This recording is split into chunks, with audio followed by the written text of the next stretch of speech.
ఇక 3,000 కోట్ల రూపాయల బకాయిలు వెంటనే చెల్లించాలి. ఎన్టీఆర్ వైద్య సేవలోని 2017 నాటి రేట్లు సవరించాలి. బకాయిలు చెల్లించకుండా కొత్తగా యూనివర్సల్ హెల్త్ స్కీమ్ తేవడం ఏమిటి?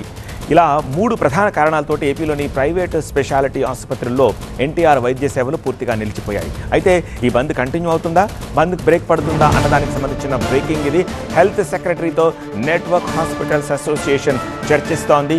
15 రోజుల్లో 1000 కోట్లు చెల్లిస్తామని ప్రభుత్వం చెప్తోంది. యూనివర్సల్ హెల్త్ స్కీమ్ ఆలోచన ప్రస్తుతానికి వాయిదా వేయాలని, లిఖితపూర్వక హామీ ఇవ్వాలని హాస్పిటల్స్ అసోసియేషన్ కోరుతున్నాయి. ప్రతిసారి హామీలిచ్చి మాట తప్పుతున్నారని అసహనం వ్యక్తం చేస్తున్నాయి. కాసేపట్లో network hospital general body meeting ఉంది. మీటింగ్లో బంద్పై నిర్ణయం తీసుకోనున్నాయి నెట్వర్క్ హాస్పిటల్స్.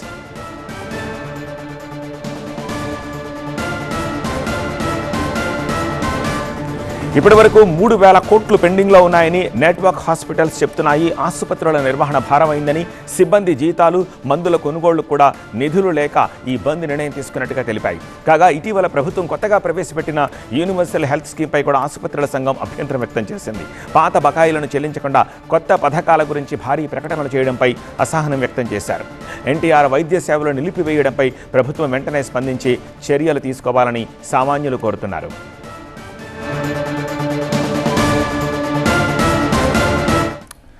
మరింత సమాచారం మా ప్రతినిధి శ్రీధర్ అందిస్తారు. శ్రీధర్, బకాయిలు 1000 కోట్లు చెల్లిస్తామంటున్నారు. బట్ ఈ యూనివర్సల్ హెల్త్ స్కీమ్ విషయంలో వాళ్ళు ఏదో మల్లగులాలు పడుతున్నట్టున్నారు. Universal health scheme network hospitals పరిధిలోకి తీసుకురావడం వాళ్ళకి ఇష్టం లేదా?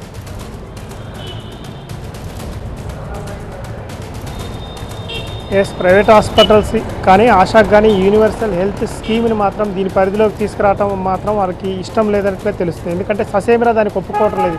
ఎందుకంటే ఈ యూనివర్సల్ హెల్త్ స్కీమ్కి ముఖ్యంగా దీనికి సంబంధించి మాతో ఎలాంటి చర్చలు జరపలేదు, మాకు దీనికి సంబంధించి ఏ విధమైన సమాచారం ఇవ్వలేదు. వారంతట వారే యూనివర్సల్ హెల్త్ స్కీమ్ని తీసుకొచ్చారని మాత్రం వీరు అంటున్నారు. మొత్తం కూడా ఈ ఆశాకు సంబంధించి మాత్రం ఈరోజు ప్రిన్సిపల్ సెక్రటరీ సౌరభ్ గౌర్తో చర్చలు జరిపారు. కానీ చర్చలు కూడా సఫలం కాలేదని తెలుస్తుంది. ఎందుకంటే ఇప్పుడు గతంలో 6 నెలల క్రితం కూడా చర్చలు జరిపారు. అప్పుడు కూడా లిఖితపూర్వకంగా మాకు ఎలాంటి హామీ ఇవ్వలేదు. ఇప్పుడు కూడా చర్చలు జరిపారు. దాదాపు 3 గంటల సేపు చర్చలు జరిపారు. ఈరోజు కూడా మాకు ఎలాంటి లిఖితపూర్వకంగా హామీ ఇవ్వలేదు. 15 రోజుల్లో 1000 కోట్లు చెల్లిస్తాము. అదేవిధంగా ఈ మొదటి త్రైమాసికం అంటే దాదాపు జూలై నెల ముగిసే సమయానికి ఒక 1000 కోట్లు చెల్లిస్తామంటే 2000 కోట్లు చెల్లిస్తామని ఓవరాల్గా చెప్తున్నప్పటికీ మాత్రం ఎలాంటి లిఖితపూర్వక హామీ ఇవ్వటం లేదు. దీనివల్ల మాత్రం ఇటు మా అసోసియేషన్ సభ్యులు మాత్రం తీవ్ర నిరాశతో ఉన్నారు. ఎందుకంటే ఇవి గతంలో డిసెంబర్లో చెల్లిస్తామని హామీ ఇచ్చారు. కానీ డిసెంబర్ దాటిపోయింది, ఇప్పుడు మార్చి వచ్చింది. అయినా కానీ ఇంతవరకు ₹1 కూడా చెల్లించటం లేదని, ఇటు ఆసుపత్రుల నిర్వహణ కూడా భారంగా మారిందని మాత్రం వారు ఆవేదన వ్యక్తం చేస్తున్న పరిస్థితులను అనుకోండి. ముఖ్యంగా ఈ యూనివర్సల్ హెల్త్ స్కీమ్ పై కూడా వారు పూర్తి అసహనంతో ఉన్నారు. ఎందుకంటే వారు దాదాపు ఇప్పుడు ఈరోజు చర్చలో చూసుకుని మాత్రం యూనివర్సల్ హెల్త్ స్కీమ్ కూడా చర్చకు వచ్చింది. 3 నెలల పాటు దాన్ని కూడా వాయిదా వేస్తామని ప్రిన్సిపల్ సెక్రటరీ చెప్పినప్పటికీ మాత్రం వారు మాత్రం దానిపై కూడా అసహనంతో ఉన్నారు పూర్తిగా. ఎందుకంటే దానిపైన పూర్తిగా మాతో చర్చించిన తర్వాత ఒక అవకాశం ఇచ్చి మాకు దానిపైన ఇద్దరం కూడా కూర్చొని మరొకసారి చర్చలు జరిపిన తర్వాతే దానిపైన మీరు నిర్ణయం తీసుకోవాలని మాత్రం ఈ అసోసియేషన్ వాళ్ళు కూడా అంటున్నారు. అదేవిధంగా ఈరోజు రాత్రి 9 గంటలకు ఈ అసోసియేషన్ వారు మొత్తం కూడా జనరల్ బాడీ మీటింగ్ ఏర్పాటు చేసుకుంటారు. ఎందుకంటే ఈరోజు చర్చల్లో కేవలం ప్రెసిడెంట్ కానీ సెక్రటరీ కానీ ఇద్దరే హాజరయ్యారు. ఆ ఇద్దరు కూడా మొత్తం ఉన్నటువంటి అసోసియేషన్ సభ్యులందరూ కూడా ఈరోజు జరిగిన మీటింగ్లో ఉన్నటువంటి మొత్తం కూడా వారితో చెప్పి, ఎందుకంటే ఓవరాల్గా ఈ మొదట 1000 విడతలు ఇస్తామన్నారు, ఆ తర్వాత 1000 కోట్లు ఇస్తామన్నారు.